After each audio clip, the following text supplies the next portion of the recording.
What if I told you that the very act of trying to be spiritual is the greatest obstacle to actually being spiritual? You see, we've created this curious game where we believe spirituality is something to achieve, to work toward, to perfect. But here's the thing. The moment you begin trying to be spiritual, you've already missed the point. It's like trying to relax by tensing all your muscles. Think about it. A fish doesn't try to swim. A bird doesn't attempt to fly. They simply are what they are. The trap is believing there's some spiritual state separate from your everyday existence. Let me tell you something. What if true spirituality isn't what you think it is at all? Have you noticed how exhausting spiritual practice can become? The endless meditation sessions, the retreats, the workshops, the books, the teachers. We pile practice upon practice, technique upon technique, and still find ourselves asking if we're getting anywhere. The more we chase after spiritual enlightenment, the more it seems to recede from our grasp. Curious, isn't it? I knew a man once. Brilliant fellow. He spent 30 years of his life pursuing enlightenment.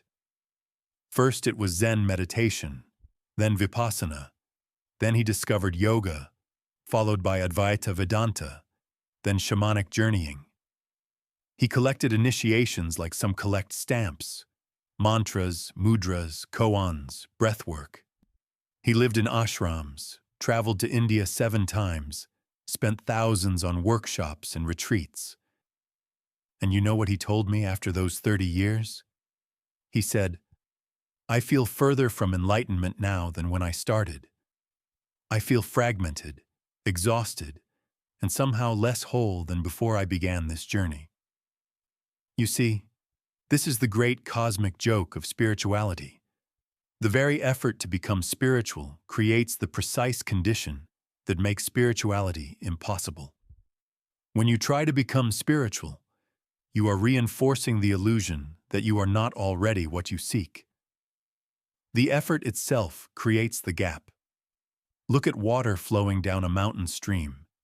It never tries to reach the ocean. It simply follows its nature, moving around rocks, flowing through narrow passages, cascading over falls. It never strains, never pushes, never worries about whether it's making progress. The water simply is what it is, doing what it does. But we humans have created this peculiar idea that there's something called spirituality that exists somewhere outside of us, something we must obtain, achieve, or become. We've turned spirituality into another acquisition project for the ego, another achievement to display, another identity to claim, another way to feel special or superior or complete. Think about it. What happens when you try to fall asleep? The harder you try, the more sleep eludes you. What happens when you try to be spontaneous? The effort itself destroys the very spontaneity you're aiming for. What happens when you try to relax? You create tension through the very effort of trying to eliminate tension. And so it is with spirituality. The harder we try to be spiritual, the more we reinforce the very separation we're trying to overcome. Every spiritual practice, paradoxically, can strengthen the idea that you are not already what you seek. Every attempt to become more spiritual can actually take you further from the truth of what you are. We believe we need to add something to ourselves, to improve ourselves, to purify ourselves. We think we need to have special experiences, to feel certain emotions, to understand certain concepts. We imagine there's a spiritual state separate from our ordinary existence, a place we need to reach, a condition we need to attain. But what if this whole approach is backward? What if true spirituality isn't about adding anything, but about recognizing what's already here? What if it's not about becoming something new, but about seeing through the illusion that you were ever separate from the wholeness you seek. Now let me tell you about these 3 spiritual traps we've created for ourselves. The first trap of trying to be spiritual is spiritual materialism. This is the subtle process of turning spirituality into a shopping expedition. We accumulate practices, teachings, and experiences as if they were possessions.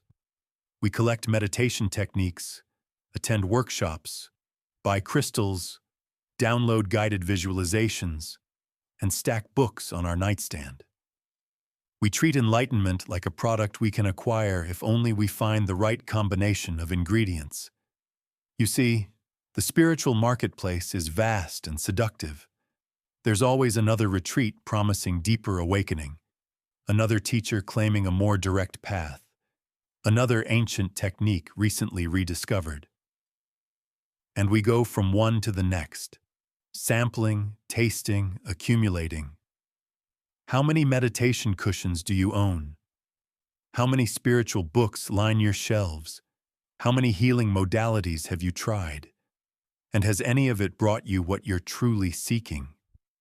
I once met a woman in Sedona who had a literal room in her house dedicated to spiritual paraphernalia.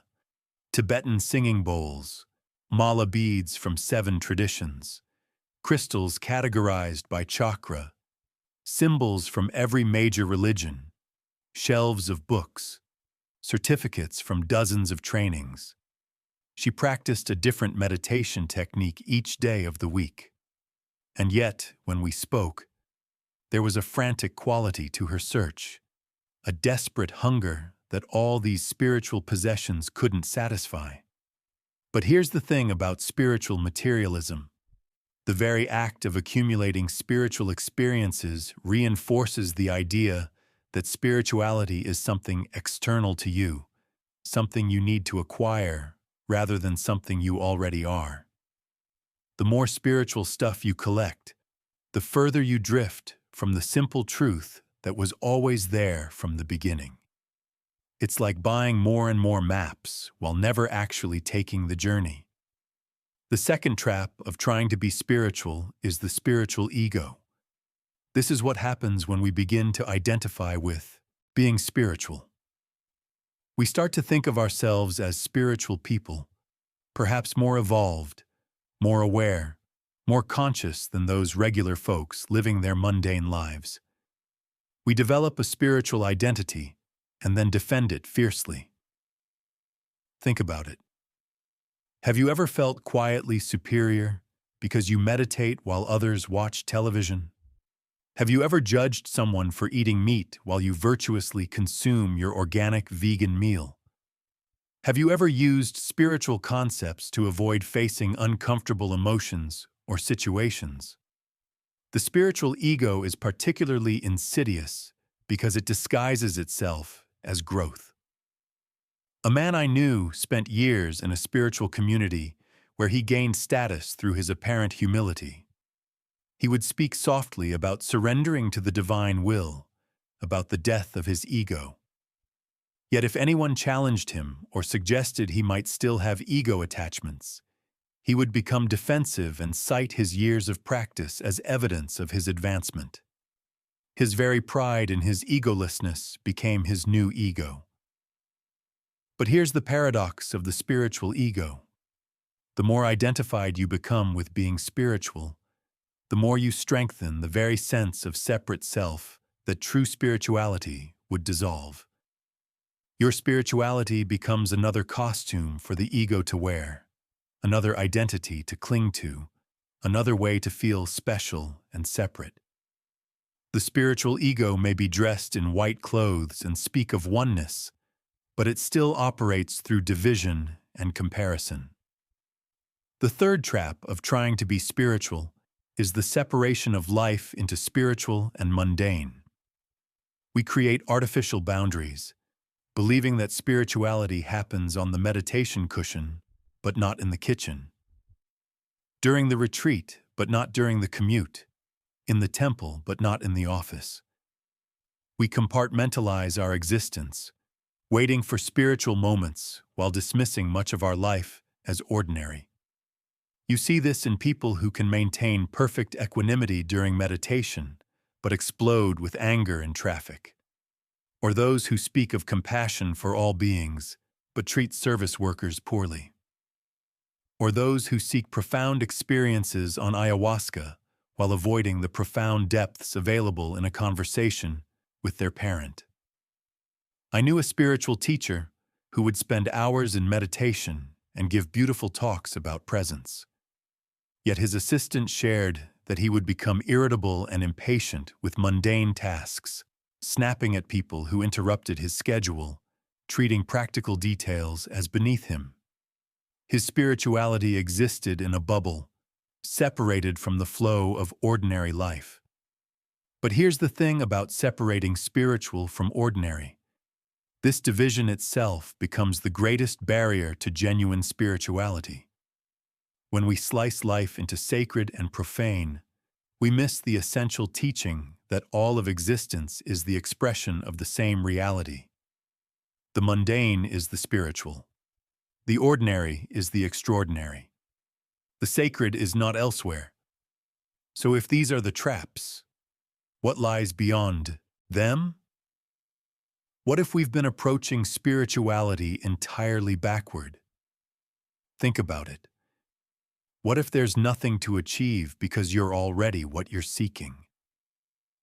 What if the very ground of your being, the fundamental nature of your existence, is already whole, already complete, already perfect? What if you've been searching desperately for something that was never lost in the first place? This is the great revelation that lies beyond all spiritual traps. It's not that the practices themselves are wrong. It's that the assumption behind them is fundamentally mistaken. The assumption that you are separate from the divine, that you are somehow incomplete and need to become complete, that you are somehow broken and need to be fixed. You see, trying to find your spiritual nature is like trying to see your own eyes without a mirror. Your eyes are what you see with. They can never be the object of their own vision. In the same way, your true nature is not something you can find, because it's the finder itself. It's not something you can become, because it's what you already are. Consider this. Can your teeth bite themselves? Can your hand grasp itself? Can the tip of your finger touch itself? No. And in exactly the same way, your essential nature cannot be grasped by any spiritual technique or practice, because any practice is performed by that which is already what you seek. You are not separate from reality. You are not separate from divinity. You are not separate from yourself. This isn't a poetic metaphor or a pretty spiritual idea. This is the fundamental truth of your existence, more intimate than your own breath, closer to you than your own heartbeat. I once knew a Zen student who spent 15 years in rigorous practice. He followed all the rules, sat in perfect posture, studied the koans, attended the retreats. He was the model of spiritual discipline and dedication. Then one day, while washing dishes in the monastery kitchen, he dropped a bowl. As it shattered on the floor, he suddenly burst into uncontrollable laughter. When the master asked him what had happened, he said, "I finally understand. I've been looking for something that was never missing. The water was already wet. The present moment was already perfect. The ordinary activity of washing dishes already contained the entirety of reality. There was never anything to attain, nowhere to go, nothing to achieve. The search itself was the only barrier." But here's the thing about this recognition. It's not that spiritual practices are useless. It's that their purpose is entirely different than what we imagined. They don't lead you towards some future state of enlightenment. They simply help you to stop overlooking what's already here. They're not about adding something to yourself, but about removing the veils that obscure your true nature. The ego is incredibly clever. It co-opts spiritual practices and turns them into new forms of achievement. It creates spiritual identities, spiritual goals, spiritual hierarchies. It converts the absolute into relative, the infinite into finite, the boundless into bounded. It transforms the recognition of what already is into an endless project of becoming. Think of it this way. Imagine you're having a dream in which you've lost a precious jewel. In the dream, you search desperately, turning your home upside down, retracing your steps, asking friends if they've seen it, placing ads in newspapers. The search consumes your life. Then suddenly you wake up and realize there never was a jewel to be lost or found. The entire search was based on a misunderstanding created by the dream itself.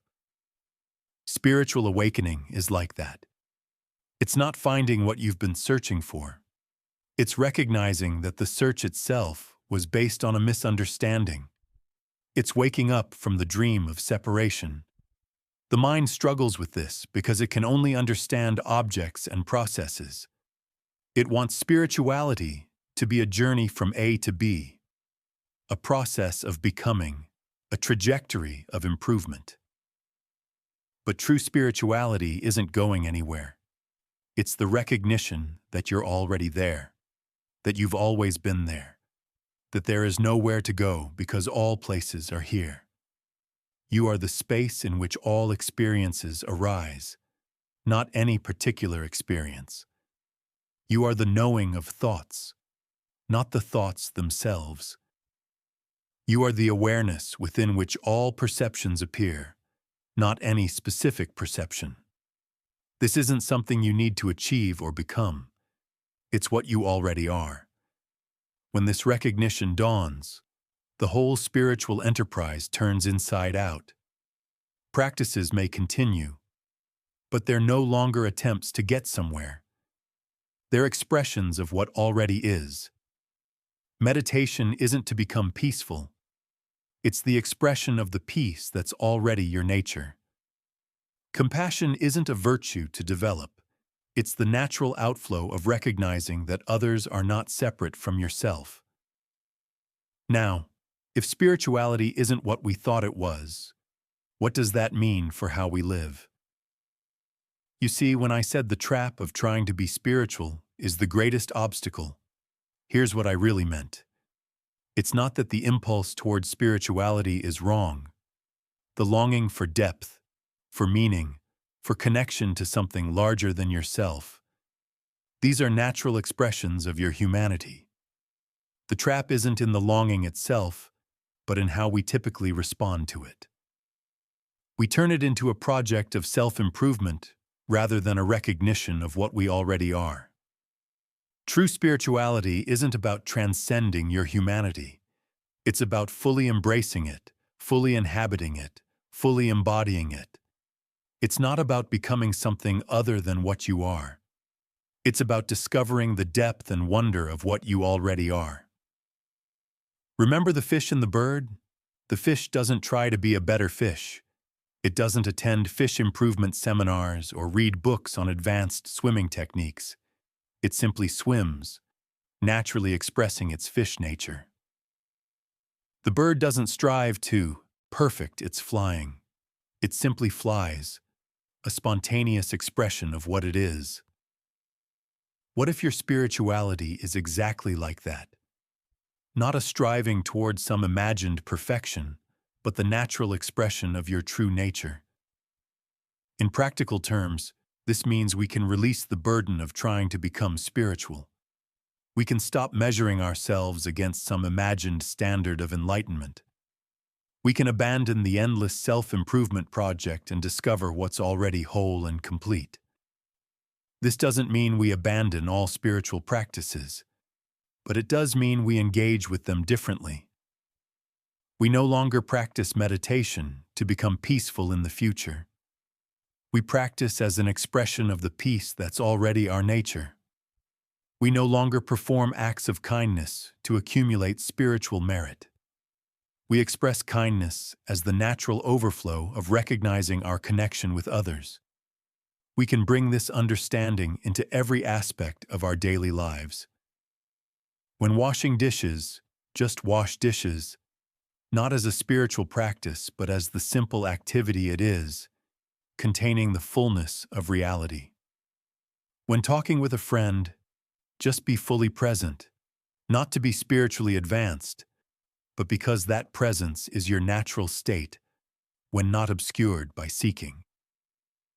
When experiencing emotion, just experience it completely, not trying to transcend it, but allowing it to move through the spaciousness of your true nature. I once knew an elderly man who had spent his life seeking spiritual awakening. He had studied with famous teachers, lived in ashrams, practiced various disciplines. In his later years, he developed a serious illness and was confined to a hospital bed. When I visited him, I expected to find him distraught at this interruption of his spiritual journey. Instead, I found him radiating a peaceful joy I had never witnessed before. When I asked what had changed, he smiled and said, "I finally gave up. I realized I'm going to die without achieving enlightenment, and in that moment of surrender, I discovered that what I was seeking was already here. Now I just lie in this bed, feel the sensations in my body, look at the changing light on the wall, listen to the sounds of the hospital. And somehow, without trying to be spiritual at all, I feel more spiritual than I ever have." We can all make this discovery, not necessarily through dramatic events, but in the simple recognition that the present moment, exactly as it is, contains everything we've been seeking. We don't need to add anything to it or subtract anything from it. We don't need to purify it or perfect it. We just need to be fully here for it, without the filter of seeking something else. So what if the trap of trying to be spiritual isn't something to overcome, but simply something to recognize?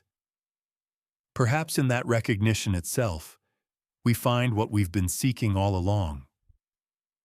Perhaps the spiritual journey isn't a straight line toward an imagined future state, but a circle that brings us back to where we always were, seeing it for the first time.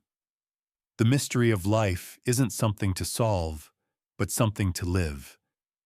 The wonder isn't something to achieve, but something to notice. The sacredness isn't somewhere else, but right here in the ordinary moments of your existence. The divine isn't separate from you, but expresses itself as you, through you, in the unique form that is your life. And so we return to where we began.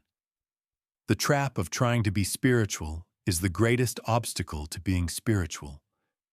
But now we understand that being spiritual isn't a special state separate from ordinary life. It's the recognition that ordinary life was sacred all along,